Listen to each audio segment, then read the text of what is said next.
Awesome, thank you. Very welcome. I'm guessing you're both named Sophia then? Yeah, We are. spot on.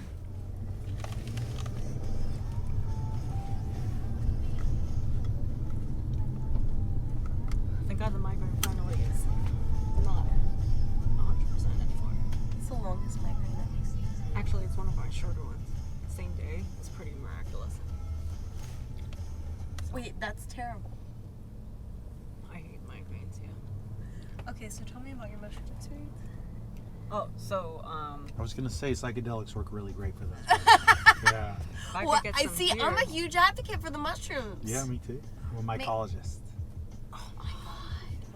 See, I was terrified to try them for the longest time because everyone was like making me feel like I was going to see people's faces melting off, and then I took them and I was like, wait, I'm so happy. It's like being like weed high, but like with more energy and more clarity and more happy. How much did you take? I only took like a gram the first time. Yeah, that's why Like I a was little saying. microdose. Yeah, a gram is like being stoned plus a little extra. Yeah. 2 grams. 2 grams, you start to hallucinate. You get like good mental stuff, but it's not. You're not like out of it. You can see and function and like. I could drive. I'm not driving, but you could. You know. But like that's why I tell people like 2 grams, like you're still here, but like stuff wobbles. Yeah, things are different. Yeah. What's the most you've ever done? I took 10 grams on New Year's. Whoa! Well, let's hear about that. You know what was interesting about it, and I don't know why. I just I don't lose myself when I take a lot of shrooms. I You don't ride the wave, huh? Yeah, I'm really good. I've always been good at maintaining, I think. So like I'll take a really strong dose and I'll just still be there. It'll be me. I won't think I'm like some weirdo or turn into another thing or anything like that. And like I can still see like I can see all this stuff, but there's like a layer of hallucination over it. But I can still see. I'm still on planet Earth, which I'm trying to not be. Yeah. I would think that with 10 you wouldn't be. Yeah, I don't know what. There you are. Yeah. So I'm just have to try stronger drugs. I think is going to be the plan. That's wild. Yeah. But you were talking about your experience. So Yeah, Sarah, tell us. well, I was actually trying to find out how much they gave us. See, I haven't really dabbled with high dosage. Did you go to like a place, like a resort, to take them?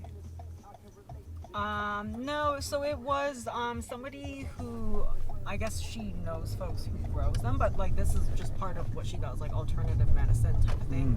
So they do a ceremony, a sound ceremony, so they have very specific instruments, and basically they, she uses her husband's space. He has a studio, and they'll set up all of these instruments and like plants and stuff in the center, and then you come and you bring like futons and you like set up all around, and it's like a full day thing. So I was checking, and I think they only gave us 3.5. Okay, yeah, an 8. Okay. Yeah. Which is pretty standard dose. Okay. I had never had that much before, so it felt really intense. So like we start around 2 or 3, and then you come out of it at like 11. Okay. And they separate out the doses, so you first take one and then you take the additional, and they also have MDMA as part of it. They call it like the heart medicine versus the soul medicine or something like that.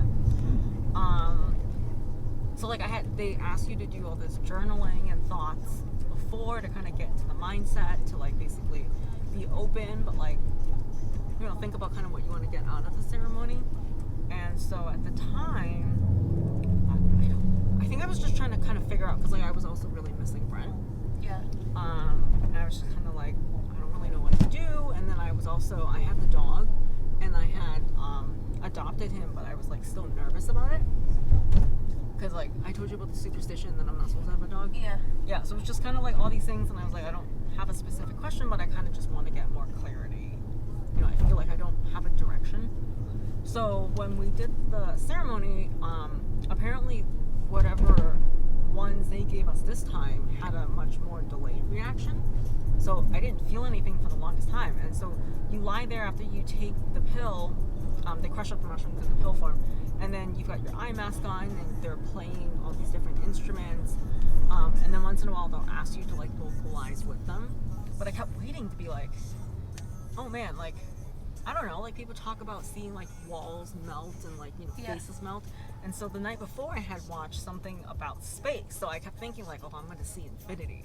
Or like, I'm going to like see something. But like, I never saw anything. And I kept lying there and was like, oh my God, I don't know if this is working. And I don't know when it kicked in. But then when it kicked in, I had really strong, not really visions. It felt kind of like I was watching almost a movie about my ancestors. So at first I was seeing bits and pieces from my dad's side of the family. So on my dad's side, my dad's grandpa had won the lottery in like the early 1900s and then bought a plot of land and like built a house and like was super rich. But then the war came and then like the communists like said that he was like a landowner. So like that was one of the people that they would torture and like, you know, take stuff away from. So like he went through a lot of trauma and then like his kids got separated. Like my dad said he's got some uncles that got lost when they were just like literally running away from the Japanese. Like, you know, sometimes you send a kid out to that city, you hide the kid here just to get away. And so there was like a lot of that kind of broken family bonds. And so it was like, I knew those stories and I felt kind of like I was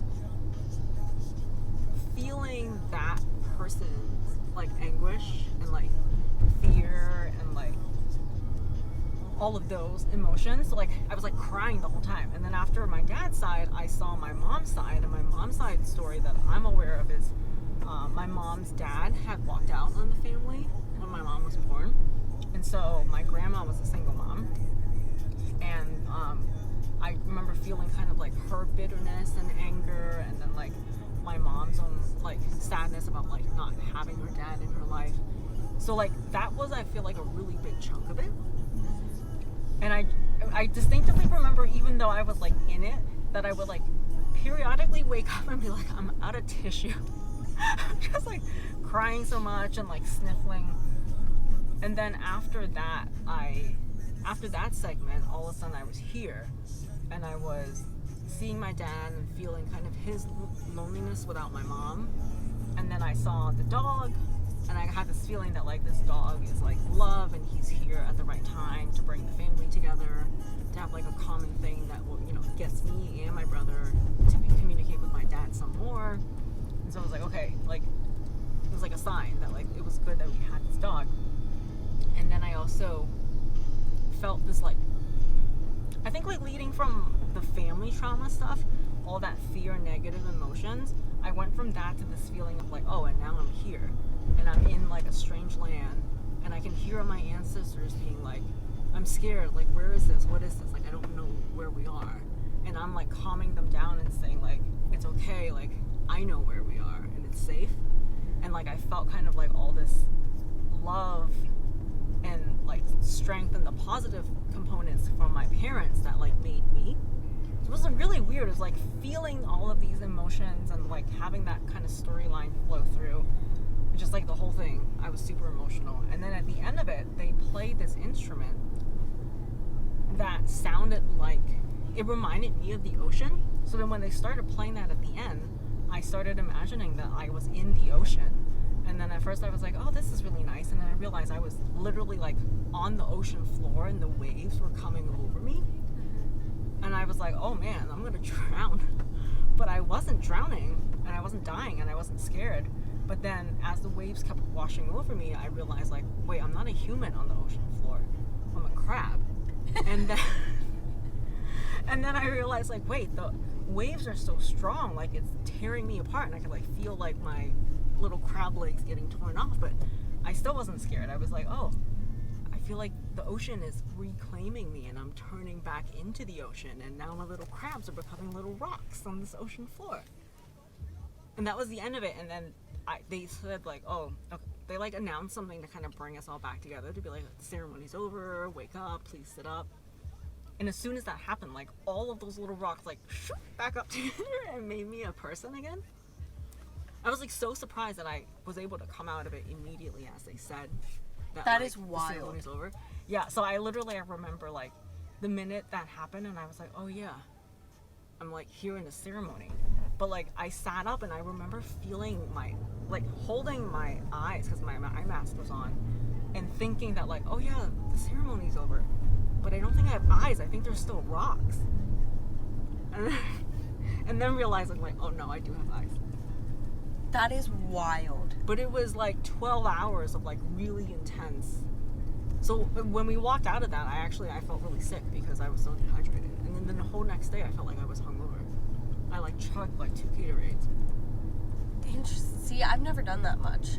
Like I've only ever done like, and like I get super happy, like super, super, super happy. Like teary-eyed, I'm so happy, I love everybody. I'm like, you could punch me in the face and I'd be like, like I'm like, it just is like a happy pill for me.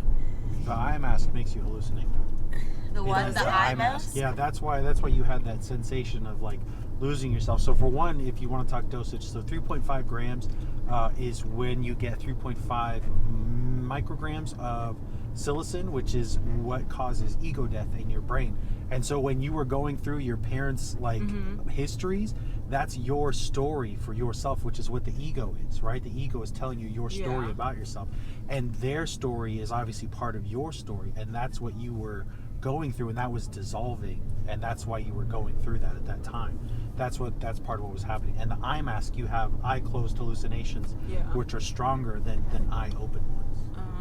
But like all of that, that's what's so great about it. That's what's so great about that trip, is that you are going through yourself. It isn't just losing yourself, but it's going through your story of who am I as a person? What are the things that I'm carrying with me? And then you look at it, you watch it, you see it happen, and then you see how it contributes to who you are, and then you can kind of take it with you or let go of it. Yeah, exactly.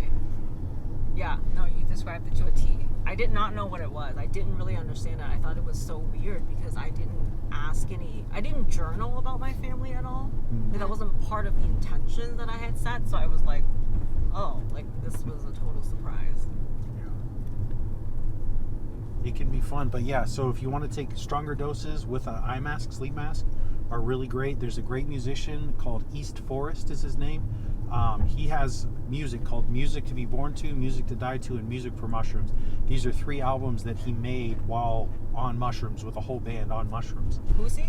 East Forest is his name. Forest. Yeah, and he'll do mushroom ceremonies. Like you can like on YouTube, where he's like, okay, we're doing a live thing, and it's a 5-hour music experience, and everybody that's in it is taking mushrooms, and everybody that's playing is on mushrooms. Awesome. Yeah. Really, really cool stuff. But those albums are really great for like if you want to go into a trip, because it'll take you through the whole experience of a trip, depending on how you consume the mushrooms. And it's really interesting because the music will like make you feel anxious, and you'll start thinking about things that you feel anxious about in life, and then the music will start to dissipate that anxiety, and it'll have something soothing. And then you'll have a realization like, oh, I didn't need to worry about this because I'm already here, I'm already doing something this, or I'm already this way, or I didn't have to have that be a problem at all. And it'll just dissolve, and the music will take you into those moments with the up and down waves as well. It's really, really amazing. I've taken shrooms like 1 to 3 times a week for the last 2 years. So I've done a lot of that type of work. And that's one of my favorite albums. Oh wow! Yeah. I want to try it. Yeah, I mean, like I've started doing it a lot more, and I listen to a lot of like Joe Rogan, and he talks about how you're just opening up different pathways of thought, and like I truly have felt that it has changed the way I perceive the world and experience the world, because I've had like so many moments where I'm just so happy, like profoundly happy, and like grateful for so much, and it almost is like that, like happiness, like if I do it, it like holds a happy line through me for like a couple months, and then I'll do it again, and it's just like this, like, because it's not like, I feel like when I drink, it's like there's moments of happiness, but there's not, there's also moments of sadness or being triggered, and then like the next day, and like with smoking weed, there's paranoia and those things. Even though there's like goofy states, there's also those other states. But with mushrooms, it's like I have like such good moments that it's just, I don't know, I love them. Yeah, and 100%, that's actually a lot of people that take mushrooms for like treatment of depression will actually say that sometimes up to even 2 years after a strong psychedelic experience, they'll get that feeling of like still feeling joy, still looking back on the stuff that they had processed and saying, yeah, I feeling happy about it still, even after 2 years or longer. So it can definitely have that effect on you for sure. Yeah, and I've just had moments of like I did mushrooms when I was in Wyoming in the Tetons, and I was just like looking out, and I was like so grateful to be able to walk and have lungs to hike and to be with a friend that would go on this trip with me and to see the water and to see the birds, that I was like crying because I was like, the world is beautiful, this friendship is beautiful, these people are beautiful. And then like I did them at Florence and the Machines, and I was like, this is beautiful. And then I did them at a Two Friends concert, and I was like, this is incredible. And then I did them on my yoga retreat. I did them on both of my yoga retreats. Nice, one of which I was with a 73-year-old woman named Sue, and we watched the sunset. Aww. And I was like, this is the most incredible day of my life. And then another day I did them with this 39-year-old woman named Meg, and we had gotten them from literally a shaman in town. It was wild.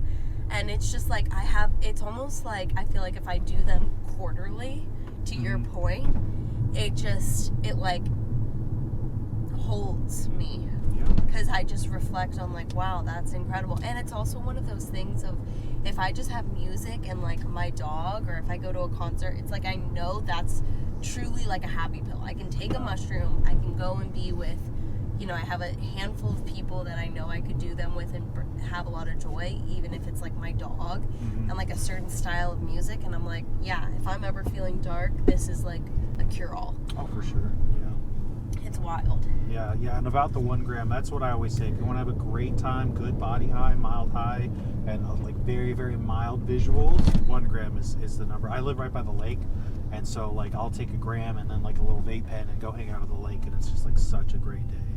Oh, yeah. That sounds amazing. I need to figure out how to get them at home. Oh yeah, I've gotten so into it, and it's like I like it so much more than drinking, because also I feel like it's like I'm not even craving anything when I'm on mushrooms. It's just like happy in the state. Whereas when I'm drinking, I typically want something. Yeah. You know what I mean? Whether it's like, ooh, I'm hungry, I've got like the drunk munchies, or I want to meet up with somebody or whatever. When I'm on mushrooms, it's like I just want to like listen to music and be in a flow state. Yeah, I get that, where like I don't want food, I don't want to drink, I don't want to eat anything, and like I used to be a much bigger guy, and that would be a thing where it's like, oh yeah, I don't have any desire to like stuff my face or to drink too much or to eat too much or to do any of that, which is really nice. Yeah, it's crazy. You said you wanted to get them home. Where's home for you? I live in New York. Oh, okay. Yeah, New York, you have to know somebody. Here, you could go to Detroit. They're decriminalized, so you could pick them up there. I think that's the nearest place to New York where they're decriminalized. Oh, I didn't know that. Yeah. So you can just get them at a dispensary there. Oh, wow. Okay. And then here, like, Chicago's working on it. I'm actually talking to this girl who's the mushroom girl of Chicago. Like, that's what people call her. And so when they become decriminalized, she wants to start making chocolates and selling chocolates in dispensaries so that she can do that, make the chocolates and then sell them. Oh, that's awesome. Yeah, I got really lucky. I know a guy in Atlanta, and I buy, like, chocolate bars from him. Oh, you get it in chocolate form. I've taken them in like mushroom form, but the chocolate, the chocolates I get from him are like really good doses. Like I never feel like, oh, I'm way too high or I'm not high enough. Like I feel like it's pretty consistent. But yeah, I even take them sometimes when I'm just going out instead of drinking. Yeah. You can get everything you need to grow them on Amazon, by the way. Really? Yeah, it's on YouTube. You can it's very easy. And then the spores you can order them because spores don't have any psilocybin in them, so they're not illegal. They're perfectly legal to ship to any state except California and Hawaii. Oh. Yeah. And they take about 90 days. It really so is there like... They take 90 days to grow? Uh-huh. Is there like a risk that like you could grow them wrong and accidentally poison yourself or something? 'Cause Oh, I no, not at all. know nothing Because about the growing. type of mushroom, if you have the spore, the type of mushroom that you're growing is non-poisonous. It's a non-lethal mushroom. It's just grows psilocybin. So it's not possible to do it incorrectly. Oh, dang. All right. Well, Yeah. that's what I'm going to Google when Yeah. I get back to the hotel. There you go. Yeah, YouTube. Like, you can go on YouTube. Willie Myko is the person I recommend. He's like absolutely brilliant. He's a guy out of Boston, has like 7 master's degrees, and but he like talks like a Boston, like, okay, here we are. Here's what we're gonna do. Blah, blah, blah, right? Really cool guy, but like super smart dude, and we'll tell you everything you need to know about What's it. his name? Willie Myko. So Willie MYCO for mycology, which is the mushroom. That's what I tell people. The coolest thing, because again, I'm a nerd for mushrooms and all that. Mycology is actually the actual creature is the network that grows the mushroom. The mushroom is the reproductive organ. I tell people that a crude way is you're actually eating the dick of the mushroom, because that's how it produces spores. But the actual critter is the mycelial network that grows underground. You don't even see it. That's crazy. Yeah, and so that's what you're growing when you grow mushrooms, and then you put it into fruiting conditions so that it can reproduce, and that's what makes it grow the mushrooms. All right. Well, Yeah. that's what I'm going to be doing. It's so fun. That's so cool. I made another mycologist. That's awesome. That's so cool. Yeah, we got lucky with the tuber. Yeah. I think I think they get such a bad rap because I was so scared to try them for so long because I thought I was just gonna like hallucinate and it was gonna be weird and I was gonna feel trapped in this altered state, and my experience was far from what I expected. Yeah, And it was which so pleasant. Yeah, that's wonderful. Yeah. They asked you to watch a documentary before the ceremony if you've never done it before. It's actually on Netflix called How to Change Your Mind. So good. Yeah. I watched that and like totally changed my perception of what mushrooms are, but also made me really angry because it was something that we were investigating and like researching up until Reagan basically was like, war on drugs, this is all bad. And like the amount of good that it could have done, the fact that we just shut it down, I was like, you guys are dicks. I was Yeah. talking to somebody about that today. I picked him up and took him to the airport, and he works for pharmaceuticals, and we were talking about specifically psychedelics and how that works. And he's saying it's money is what gets in the way of all of it. Sure, we help a lot of people, but it's still at the end of the day they're influencing the Food and Drug Administration, and that's how they make their money, and they feed each other essentially, and it creates that loop that stops real medicine like mushrooms, like MDMA, like ketamine, stuff like that. I'm surprised, did he mention whether that's something they're researching now? Because I feel like they're so much more open to Oh it yeah, now. they are. Yeah, and actually, I told him that. He didn't know, but I told him. So there's a group called the multi-something psychedelic researchers. Yeah, and so that's what they're doing is that there's a bunch of medicines, a bunch of medical people, a bunch of people in psychology, psychiatry that are all grouped together, and they're all studying the effects of psilocybin and the effects of MDMA, and it's going the same route like marijuana was for legalization, but it's happening way faster. It's already decriminalized in Santa Cruz, it's already decriminalized in Oakland, it's already decriminalized in Detroit, and it's so that they can research and say, hey, this is helping people, this is changing people, and it's curing PTSD in soldiers. Yeah. And that's one of the amazing things. Yeah. And that's why they're saying this has medical benefit. Let's start researching the medical side of it. Let's start getting people using it. And first they're doing it with MDMA, it's probably going to happen soon, fastest, but then mushrooms is going to happen next for sure. Yeah, because I'm sure there's tons of money Oh, in yeah. that for pharmaceuticals too. Yeah. The problem with pharmaceuticals is they don't sell you the cure, they sell you the treatment for the symptom. And so if you cure PTSD, that's going to be bad Yeah. business for them. Yeah. But I mean, I could see how it would, you know? Like, I really do feel like it opens things up. Oh, yeah. Yeah, it's pretty amazing. And there's a mechanical reason for MDMA specifically. So you have what's called the frontal lobe, and I think they talk about this in How to Change Your Mind. But like if you're in a PTSD situation, that part of your mind that's fight or flight, something's going, we gotta fight, we gotta flight, we gotta do something. That's what PTSD is active, and what MDMA does is it turns that part of the brain off so that it can't react. So instead of having a fight or flight response to whatever you're going through, you're just able to observe it and not have any response to it, and that's why it's curing PTSD.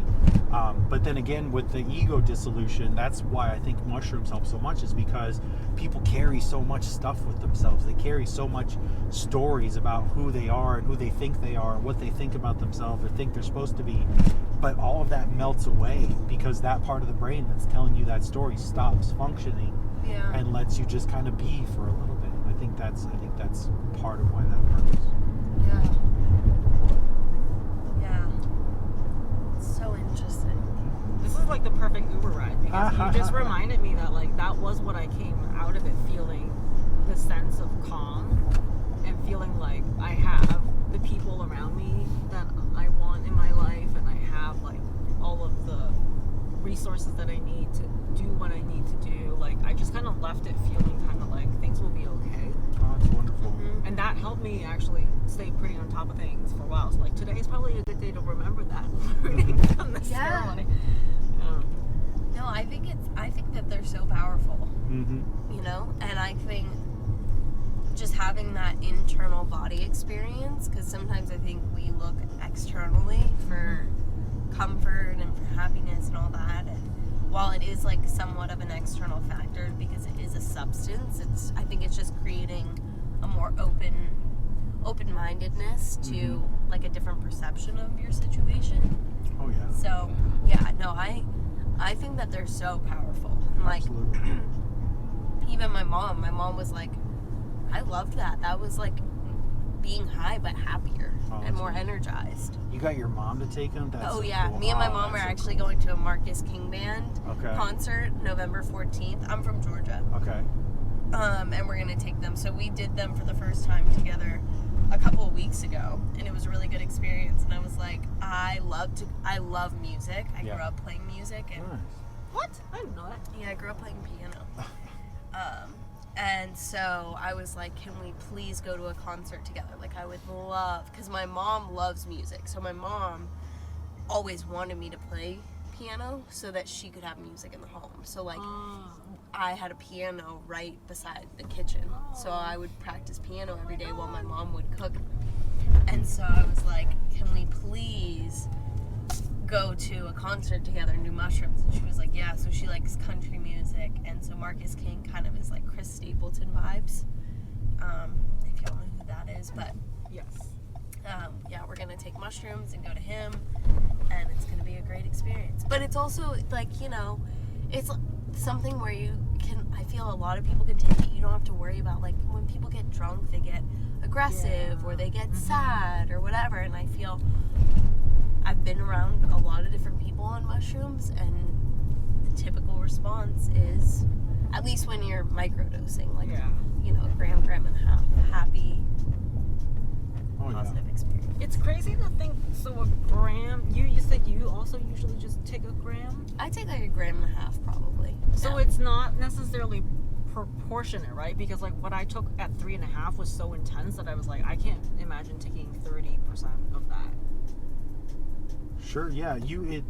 It's more the content. So roughly, and some mushrooms are less potent than others, but they're relatively about the same. Okay. But one gram will have 1 milligram of psilocybin in it, and psilocybin is what your body converts into psilocin, and that's what makes you hallucinate. And it's just by the weight of the trip. But it's more that content, that amount is what will affect the trip. So like when they're doing mushroom testing, psilocybin, and like trying it in medicine, they have concentrated it out. It's not mushrooms. You're taking pure psilocybin, and the psilocybin they're giving you is, they're like, oh, here's 5 milligrams of psilocybin, which is like a 5-gram dose, or here's 2 milligrams of psilocybin, which is like a 2-gram dose. Gotcha. But yeah, that's where the weight is. If you are taking plain mushroom, one thing I always recommend, so we got 1 minute, this is my favorite way to do it, is lemon. So if you have the mushrooms, grind them up and then soak them in lemon juice for 30 minutes. It's twice as strong of a trip, but it lasts half as long. Oh, So I have full-blown hardcore trips, like go through everything, 3 hours, and I'm back on planet Earth like nothing happened.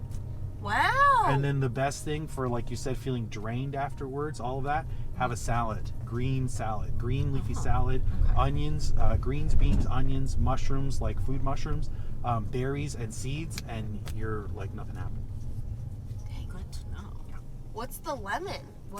So the reason for that is because the acidity in lemon, mushrooms are made out of the body of a mushroom is made out of a thing called chitin, and chitin is indigestible. So a lot of people who take mushrooms plain, just take shrooms, they'll get like kind of nauseous. Yeah. And that's because your body can't break down chitin. So what the lemon juice does is it breaks down the chitin before your stomach gets to it. It's like digesting it before it gets there.